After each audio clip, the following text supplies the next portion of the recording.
الآن كرة اسقاط للنصر، لعبت في الجهة اليمين. سلطان الغنام ياخذ كرة في الجهة اليمين، يلعبها لعبد الله العمري إلى الفارو مع الكرة لسلطان الغنام في الجهة اليمنى. سلطان من وسط الملعب يلعب كرة للويس جوستافو. تبقى المباراة دائما بهذا الشكل، سيطرة نصراوية، محاولة لخلق الفرص، الوصول قريبا من المرمى، المحاولة، الله!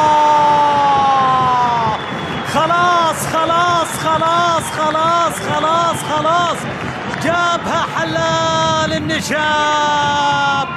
أيمن يحيى يسجل الهدف الأول للنصر بعد محاولات مستمرة للنصر.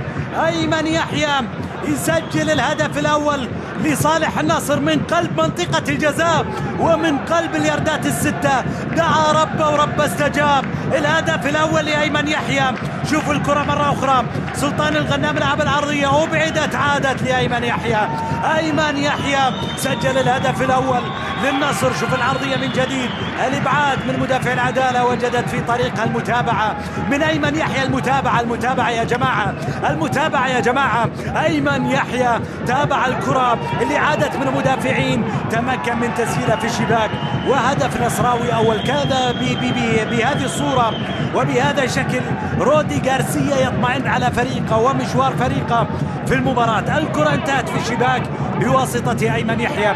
هدف أول للنصر. هذا يعني بأنه العدالة قد يجد نفسه مضطرا لمهاجمة النصر في بحث عن التعديل، لأنه هذه لعبة كرة للنصر إلى علي الحسن، يعطيها لأبو بكر، تمريرة في الجهة اليمين، جول! هدف ثاني لسامي النجعي. رائع يا ولد، رائع يا سامي النجعي تلقى تمريرة حلوة. التمريرة كانت لسامي ولعبها في الشباك مباشرة. هدف ثاني للنصر، لقطة رائعة للنصر. سامي النجعي سجل معها الهدف الثاني، تمكن من شباك العدالة، أضاف الهدف الثاني للفريق النصراوي بعد أن منع النصر من هدف بداعي التسلل. الآن التمريرة كانت راية من أبو بكر لسامي النجعي، ركنها في الشباك.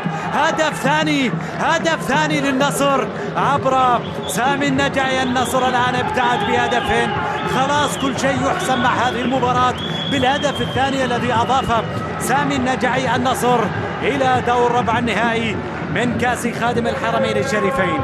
النصر يبدأ في قتاله نحو الكأس الغالية، نحو السلام على خادم الحرمين الشريفين، نحو الملايين العشرة. النصر ينطلق إلى دور ربع النهائي. الكرة إلى الجهة اليمين.